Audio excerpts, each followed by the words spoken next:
आचार्य चाणक्य द्वारा बनाई गई नीतियां आज भी कारगर और सत्य के करीब है। आचार्य चाणक्य ने जो नीतियां बनाई हैं, अगर इंसान उनका सही ढंग से पालन करे तो कल्याण ही होगा। आज के युग में हर इंसान की चाहत ज्यादा से ज्यादा पैसा कमाने और सुख भोगने की होती है। किसी को अकूत संपत्ति की चाहत होती है तो किसी को मान सम्मान की, वहीं कोई भागदौड़ की जिंदगी से दूर मोक्ष प्राप्त करने की कामना रखता है। आचार्य चाणक्य ने बहुत सी बातें बताई हैं जो कि किसी भी इंसान की जीवन को संवार सकती हैं। तो दोस्तों, मैं आप लोगों के लिए उन्हीं बातों में से कुछ बातें आप लोगों के लिए लेके आया हूं, और ये ऐसी बातें जो हर किसी इंसान के जिंदगी के बहुत करीबी से जुड़ी होती हैं। इन बातों को अक्सर हम नजरअंदाज कर जाते हैं। चाणक्य कहते हैं, मनुष्य जिस प्रकार का व्यवहार करता है उससे उसके कुल का ज्ञान भली प्रकार हो जाता है। इसी प्रकार मनुष्य की भाषा और बोलचाल से उसके देश प्रदेश अथवा रहने के स्थान का पता चलता है। मनुष्य जिस प्रकार का किसी के प्रति आदर प्रकट करता है उससे यह स्पष्ट हो जाता है कि उसका स्वभाव कैसा है। इसी प्रकार उसके शरीर की बनावट देखकर उसके खाने की मात्रा का अनुमान होता है। आचार्य चाणक्य का कहना है, प्रत्येक माता पिता का कर्तव्य है कि अपनी पुत्री का विवाह किसी अच्छे परिवार में ही करे। अच्छा कुल अर्थात जो संस्कारित हो और शिक्षित भी, उन्हें चाहिए कि वो अपनी संतान को विद्वान बनाए ताकि उनका अपना कुल भी गुण संपन्न हो। शत्रु के संबंध में व्यसन की बात चाणक्य ने जिस प्रकार से कही है उससे प्रकट होता है कि वो कितनी दूर की बात सोचते थे।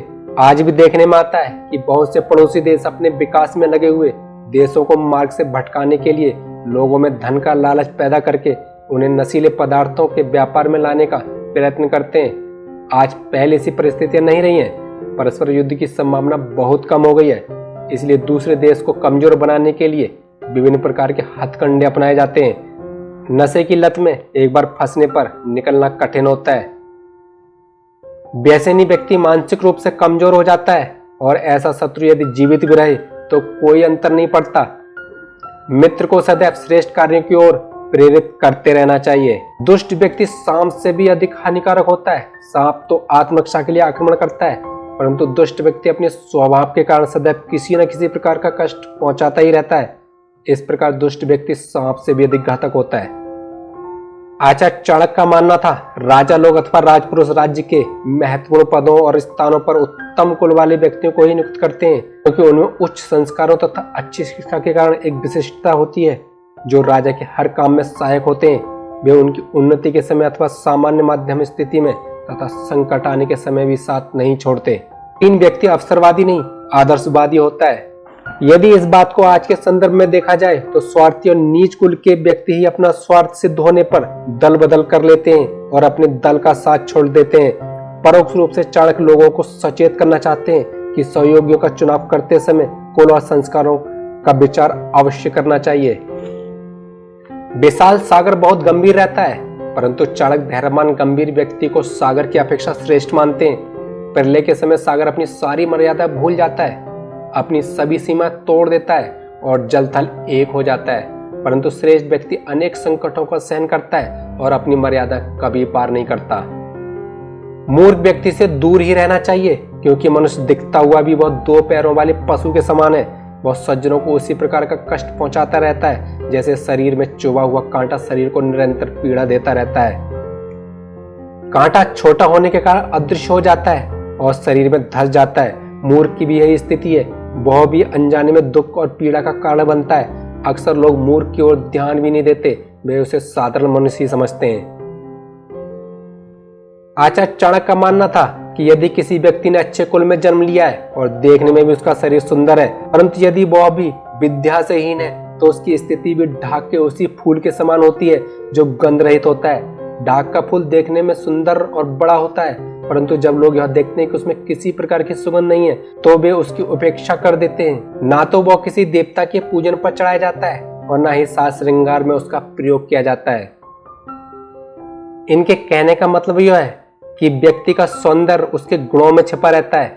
जिस प्रकार कोयल और कौवा दोनों काले होते हैं, परंतु कोयल की मीठी कूक सभी को पसंद होती है, यही मीठा स्वर उसका सौंदर्य है। इस प्रकार स्त्रियां वे सुंदर ही मानी जाती हैं जो पतिव्रता होती हैं, अर्थात स्त्री का सौंदर्य उसका पतिव्रत धर्म है। समाज में भी पति परायण स्त्री को ही सम्मान प्राप्त है, उसी की लोगों द्वारा सराहना की जाती है। शरीर से कुरूप व्यक्ति भी विद्या के कारण आदर का पात्र बन जाता है। तप करने वाले व्यक्ति की सुबह उसकी समाजशीलता के कारण होती है। व्यक्ति निरंतर परिश्रम करते रहते हैं, उनकी गरीबी स्वयं दूर हो जाती है। परिश्रम करके भाग्य को अपने बस में किया जा सकता है। जो व्यक्ति सदैव प्रभु का स्मरण करता रहता है, अपने हृदय में सदैव उसे विद्यमान समझता है, वह पाप कार्य में प्रवृत्त नहीं होता।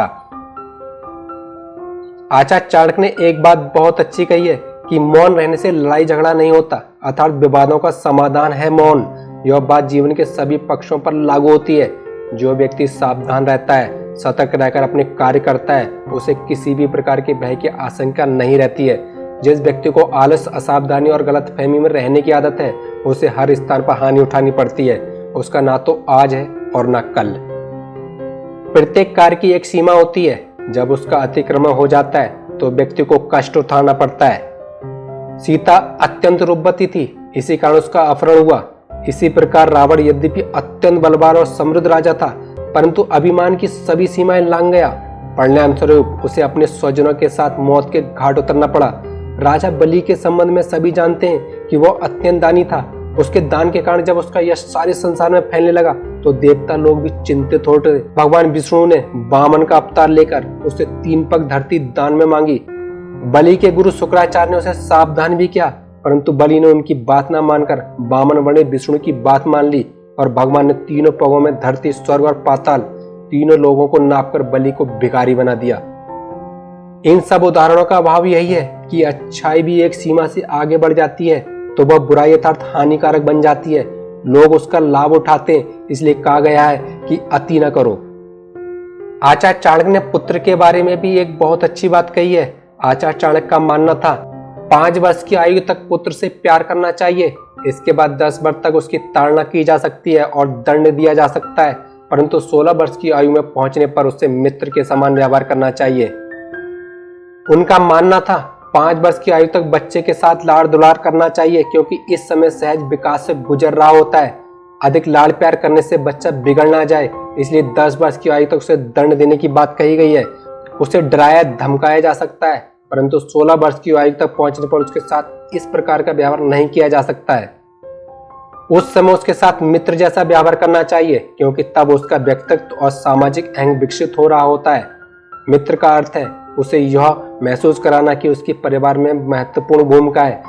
मित्र पर जैसे आप विचारों को लादते नहीं है, वैसा ही आप यहाँ अपनी संतान के साथ भी करें। दोस्तों, आप लोगों के लिए मैं आचार्य चाणक्य द्वारा कही कुछ बातें लेकर आया था। आपको ये बातें कैसी लगी आप प्लीज मुझे कमेंट करके जरूर बताएं। अगर आपको मेरा ये वीडियो अच्छा लगा तो प्लीज मेरे वीडियो को लाइक कर दें और मेरे चैनल को सब्सक्राइब कर लें। थैंक यू, धन्यवाद।